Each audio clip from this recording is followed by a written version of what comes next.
Alors, pour la petite histoire, ce projet est né d'un événement. Une de mes patientes, qui avait été agressée par un curé, a voulu témoigner lors d'une réunion de la CIVI. C'est une association qui commence à répertorier toutes les personnes qui ont été traumatisées et agressées sexuellement par des membres de l'Église.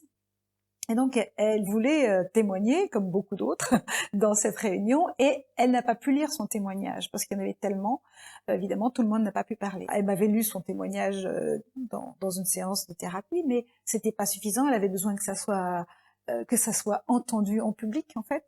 Et du coup, je lui ai dit, voilà, moi, j'ai été comédienne, professeure de théâtre, on peut monter un spectacle, et tu vas pouvoir dire ton témoignage en public.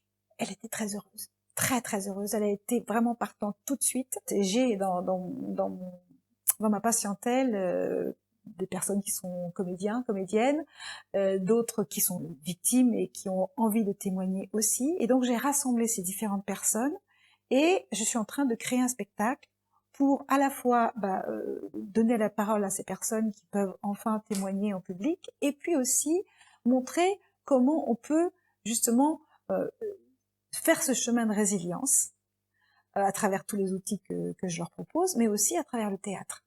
C'est-à-dire qu'en fait, quand on a vécu ce genre de violence, on a besoin de témoigner, on a besoin de dire, on a besoin d'être reconnu et que les gens sachent combien c'est difficile de passer par là.